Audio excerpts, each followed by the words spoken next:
Hi dear students, मैं संतोष कुमार प्रयागराज से स्वागत है आप सभी का ऑक्सी कोचिंग के एक और वीडियो में। आज की वीडियो में हम आपको 9th क्लास में एक चैप्टर मिल जाएगा, समांतर चतुर्भुज और त्रिभुजों के क्षेत्रफल। ये 9वां चैप्टर है, शायद देख लेना आप इसे। तो आज हम इसी चैप्टर से संबंधित कुछ पॉइंट्स के बारे में बात करेंगे। वैसे इसे हम सारांश भी बोल सकते हैं, वैसे सारांश से ही हमने पॉइंट उठाए हुए हैं। बाकी के एक दो पॉइंट जो हमने ज़रूरी नहीं समझे उसे हमने स्किप कर दिया है। अगर आप हाई स्कूल में पढ़ रहे हो तो इस वीडियो को लास्ट तक जरूर देखना, क्योंकि भाई ये ज्ञान है, जितना ही सीख लो उतना ही कम है। इसलिए आप लास्ट, वैसे भी छोटी सी वीडियो होने वाली है तो आप लास्ट तक देख लोगे तो आपका कोई नुकसान ही नहीं होगा, जहाँ तक है कुछ ना कुछ सीखने को ही मिलेगा। वीडियो शुरू करने से पहले सब्सक्राइब कीजिए ऑक्सी कोचिंग यूट्यूब चैनल को और बेल आइकन को ऑल पे कीजिए, जिससे फ्यूचर में कोई वीडियो आप मिस ना करो। अगर आपने पहले से ही सब्सक्राइब कर रखा है तो थैंक यू वेरी मच। तो चलिए बढ़ते हैं पहले पॉइंट के ऊपर। तो पहला पॉइंट है कि दो सर्वांगसम आकृतियों के क्षेत्रफल बराबर होते हैं, परंतु इसका विलोम आवश्यक रूप से सत्य नहीं है। अभी देखो इसका मतलब क्या है कि दो आकृतियां हैं, जरूरी नहीं कि त्रिभुज हो चतुर्भुज हो, कोई भी दो आकृतियां हैं। चलो हम त्रिभुज का उदाहरण लेते हैं।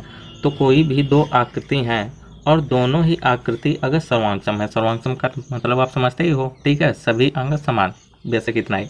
तो और दोनों ही आकृति देखो सर्वांगसम है। अगर ये दोनों आकृति सर्वांगसम है, वैसे सर्वांगसम का ये निशान होता है, तो दोनों ही आकृतियों का क्षेत्रफल भी बराबर होगा, ठीक है। अब इसमें एक वाक्य और लिखा है, परंतु इसका विलोम आवश्यक रूप से सत्य नहीं है। अभी इसका मतलब क्या है कि चलो मान लो कि दो आकृतियाँ, चलो दो आकृति हमने मान ली और दोनों आकृतियों का क्षेत्रफल इक्वल है, ठीक है।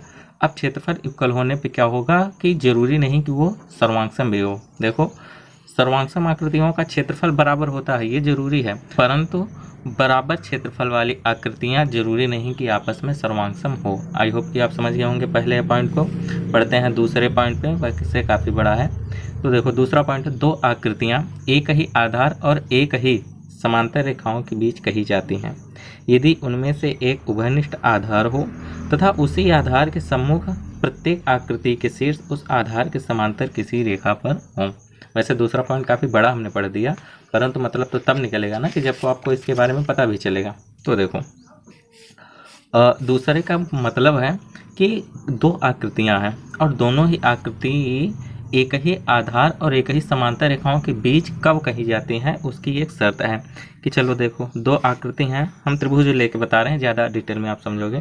दो आकृति हैं, अब दोनों ही आकृतियों का आधार एक हो। आधार एक होने का मतलब कि देख लो, अगर हम इसमें नामकरण करते हैं ए बी सी डी, ठीक है, तो दोनों ही आकृति देखो यहाँ पे दोनों ही त्रिभुज, दो त्रिभुज हैं ए बी सी और दूसरा ए बी डी, और दोनों ही त्रिभुजों का आधार एक है, ठीक है। और इसी के साथ दोनों ही आकृति अगर एक ही समांतर रेखा पे हो, देखो अब समांतर रेखा का मतलब क्या है कि अब इस आधार के सम्मुख जितने भी शीर्ष हैं, कितने शीर्ष बनने हैं, एक शीर्ष और दो शीर्ष, और दोनों एक ही रेखा पे हों। फिलहाल ये एक ही रेखा पर तो नहीं है, वैसे एक ही रेखा पे है, अगर हम रेखा को कुछ ऐसे खींचे तो है, परंतु वो जो जिस रेखा पे हो ना, वो इसके समांतर होनी चाहिए आधार के, ठीक है। अब देखो उदाहरण में कुछ आप समझ जाओगे। देखो ये रहा एक त्रिभुज और ये रहा दूसरा त्रिभुज A B C D, okay. A B C एक त्रिभुज, ए बी डी दूसरा। अब देखो इस आधार को अगर हम मान रहे हैं तो ए बी के समूह अब कितने शीर्ष हैं, एक शीर्ष दो शीर्ष, और दोनों ही शीर्ष एक ही समांतर रेखा पर हैं, मतलब जिस रेखा पे है वो रेखा ए बी के समांतर है। तो ऐसी आकृति को हम क्या कहेंगे कि ऐसी आकृतियां एक ही आधार और एक ही समांतर रेखा पर होती हैं, ओके। दूसरा पॉइंट क्लियर हो गया। बढ़ते हैं तीसरे पॉइंट पे। तो तीसरा पॉइंट है, एक ही आधार या बराबर आधार वाले एक ही समांतर रेखाओं के बीच स्थित समांतर चतुर्भुज क्षेत्रफल में बराबर होते हैं। अभी देखो इसका मतलब, तीसरे पॉइंट का मतलब क्या है कि दो समांतर चतुर्भुज है। समांतर चतुर्भुज से तो आप मतलब परिचित ही हो गए। दो समांतर चतुर्भुज हैं और दोनों ही समांतर चतुर्भुज का आधार एक है। आधार एक हो या फिर एक न हो के बराबर आधार हो, जैसे कि अगर हम इसे बी सी डी समांतर चतुर्भुज है, अब इसका आधार मान लो 5 सेंटीमीटर है, तो अब इसी से संबंधित 5 सेंटीमीटर का अगर यहाँ से यक्स और वाई कर दें, 5 सेंटीमीटर ही हो, यक्स और वाई की दूरी 5 सेंटीमीटर हो और ए से बी तक की भी 5 सेंटीमीटर हो, तो यानी कि अब देखो मतलब यही था, इसे हम आगे बढ़ा दें, एक्स वाई डब्लू और जेड, ठीक है। अब देखो यहाँ पे आपको दो समांतर चतुर्भुज मिल गए। दोनों ही समांतर चतुर्भुजों का आधार एक है। आधार एक होता तो कुछ इस तरीके से बनता, एक समांतर चतुर्भुज और दूसरा चतुर्भुज, ठीक है, इस तरीके से कुछ बनता। तो अब देखो इसका मतलब क्या है कि अगर दो समांतर चतुर्भुज हैं, दोनों का आधार सेम हो और दोनों एक ही समांतर रेखाओं के बीच हो। वैसे समांतर रेखाओं को चेक करने के लिए आपको दूसरा पॉइंट क्लियर होना चाहिए, ठीक है। तो ऐसी स्थिति में दोनों ही समांतर चतुर्भुजों का क्षेत्रफल इक्वल होता है। ओके, क्लियर हुआ। बढ़ते हैं चौथे पॉइंट पे। तो समांतर चतुर्भुज का क्षेत्रफल उसके आधार और संगत शीर्षलंब का गुणनफल होता है। देखो समांतर चतुर्भुज से तो आप भली भांति परिचित हो गए, ठीक।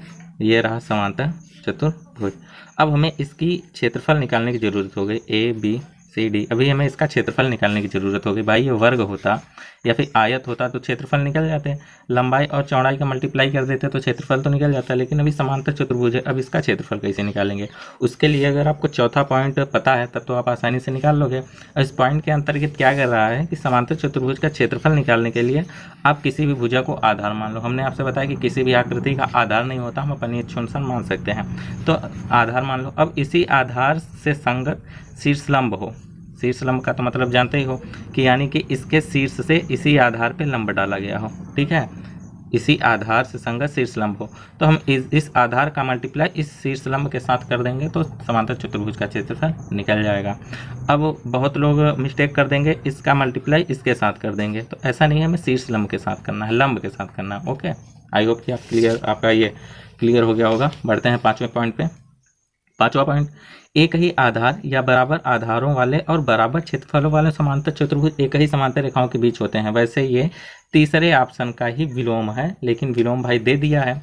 अभी देखो, अब इसका मतलब क्या है कि दो समांतर चतुर्भुज हैं और दोनों ही समांतर चतुर्भुज का आधार बराबर है, ठीक है।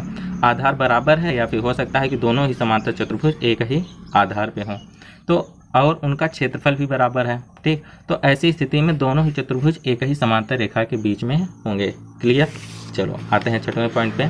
छठवां पॉइंट है, यदि एक त्रिभुज और एक समांतर चतुर्भुज एक ही आधार और एक ही समांतर रेखाओं के बीच स्थित हों तो त्रिभुज का क्षेत्रफल समांतर चतुर्भुज के क्षेत्रफल का आधा होता है।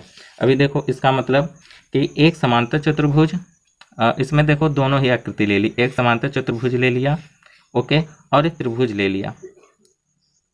अब इसमें क्या है कि अगर समांतर चतुर्भुज और त्रिभुज, इसमें क्या है, समांतर चतुर्भुज और त्रिभुज दोनों का ही आधार सेम है, और दोनों एक ही समांतर रेखा के बीच में है। तो ऐसी स्थिति में जो त्रिभुज का क्षेत्रफल होगा वो चतुर्भुज के क्षेत्रफल का आधा होगा, या फिर ये कहें कि जो चतुर्भुज का क्षेत्रफल होगा वो त्रिभुज के क्षेत्रफल का डबल होगा, ठीक है। क्लियर है आपका। अभी बढ़ते हैं सातवें पॉइंट पे। तो इस साइड नहीं है, सातवां पॉइंट हम इधर से है, ठीक है। तो देखो, एक ही आधार या बराबर आधारों वाले और एक ही समांतर रेखाओं के बीच स्थित त्रिभुज क्षेत्रफल में बराबर होते हैं। जिस तरीके से एक ही आधार और एक ही समांतर रेखाओं के बीच दो समांतर चतुर्भुज बराबर होते हैं, उसी तरीके से एक ही आधार और एक ही समांतर रेखा के बीच दो त्रिभुजों का क्षेत्रफल भी आपस में बराबर होता है। क्लियर हो गया पॉइंट। वैसे ज़्यादा कुछ डिफिकल्ट था भी नहीं। आठवां पॉइंट, त्रिभुज का क्षेत्रफल उसके आधार और संगत शीर्षलंब के गुणनफल का आधा होता है। यह पॉइंट भी बहुत सही है कि मान लो त्रिभुज है, अब हमें इस त्रिभुज का क्षेत्रफल निकालना है। अगर आपको फार्मूला पता है तब तो ठीक है, अब फार्मूला मान लो नहीं पता तो इस पॉइंट को ध्यान में अगर ये पॉइंट आपके ध्यान में आ गया तब भी आप निकाल सकते हो। इसके अनुसार क्या है कि त्रिभुज का क्षेत्रफल, हमने किसी को भी आधार, चलो इसे आधार मान लिया, ठीक है। तो त्रिभुज का क्षेत्रफल और इसी क्षेत्रफल से संगत शीर्षलंब, अब शीर्षलंब का तो मतलब आपको पता ही है, शीर्ष से सम्मुख भुजा पे डाला गया लंब, तो इसी से संगत शीर्षलंब के गुणनफल का आधा होता है। देखो अब इसका मतलब कि जैसे इसका आधार 10 सेंटीमीटर है और इसका जो शीर्षलंब है उसका मल्टीप्लाई और मतलब 6 सेंटीमीटर है, ठीक है। तो 10 छक्का 60 तो हो गया, लेकिन इसका आधा भी होगा, यानी कि 30 सेंटीमीटर स्क्वायर का हो जाएगा, त्रिभुज का क्षेत्रफल हो जाएगा। आई होप कि आपका क्लियर हो गया होगा पॉइंट। नेक्स्ट पॉइंट पे बढ़ते हैं। एक ही आधार या बराबर आधारों वाले और बराबर क्षेत्रफलों वाले त्रिभुज एक ही समांतर रेखाओं के बीच होते हैं। देखो क्लियर हो गया होगा पॉइंट तो ठीक है, वरना हम आपको बता रहे हैं। वैसे ये सातवें पॉइंट का ही विलोम है, ठीक। तो देखो इसमें ये बता रहा है कि दो त्रिभुज हैं और दोनों ही त्रिभुज एक ही आधार पे हैं या फिर दोनों ही त्रिभुजों का आधार इक्वल है। और इसी के साथ दोनों का क्षेत्रफल भी इक्वल है, तो क्या होगा कि वो दोनों ही त्रिभुज जो हैं वो आधार वाले रेखा के समांतर रेखा पर स्थित होंगे, या फिर ये कह सकते हैं कि दोनों ही त्रिभुज एक ही आधार और एक ही समांतर रेखा के बीच होंगे। सिंपल। चलो आते हैं नेक्स्ट पॉइंट पे। तो त्रिभुज की एक मध्यिका उसे बराबर क्षेत्रफलों वाले दो त्रिभुजों में विभाजित कर देती है। वैसे ये त्रिभुज पे भी काम करता है और चतुर्भुज में भी काम करता है। तो 10वें पॉइंट के अनुसार कोई भी त्रिभुज है, चलो कोई भी त्रिभुज है, अब इस त्रिभुज से हम मध्यिका डाल देते हैं, चाहे किसी भी शीर्ष से मध्यिका डाल दो, चाहे इस शीर्ष से मध्यिका डाल दो, चाहे इस शीर्ष से मध्यिका डाल दो, चाहे इस शीर्ष से मध्यिका डाल दो, किसी भी शीर्ष से मध्यिका डाल दो। चलो फिर से आते हैं, हमने इस शीर्ष से क्या किया कि मध्यिका डाल दी। वैसे मध्यिका के बारे में तो आपको डिटेल में पता होगा, नहीं पता तो आप पहले हमारी त्रिभुज वाली प्लेलिस्ट को चेक कर लेना, आपको पता चल जाएगा, ठीक है। तो मध्यिका डालने पे क्या होगा कि ये जो त्रिभुज का क्षेत्रफल है ना, अब देखो मध्यिका डालने से हमें दो त्रिभुज मिल गए, त्रिभुज ए और बी, तो दोनों ही त्रिभुजों का क्षेत्रफल इक्वल होगा, या फिर ये कह सकते हैं कि पूरे ही त्रिभुज का क्षेत्रफल दो बराबर के त्रिभुजों वाले क्षेत्रफल में बढ़ जाता है, ठीक है। तो बस इतना ही था आज की वीडियो में। हाँ 10 पॉइंट थे, वैसे किताब में आपको 12 या 13 पॉइंट मिलेंगे, परंतु हमने उन पॉइंट्स को ज़रूरी नहीं समझा बताने के लिए, ठीक है। तो ये 10 पॉइंट मोस्ट थे, सो हमने आपको यहाँ पे बता दिया। आई होप कि आपको अभी समांतर चतुर्भुज और त्रिभुजों के क्षेत्रफल से संबंधित इस चैप्टर से संबंधित कोई प्रॉब्लम नहीं हो रही होगी। अगर कोई भी प्रॉब्लम है तो आप कमेंट करके सेक्शन में बता सकते हो।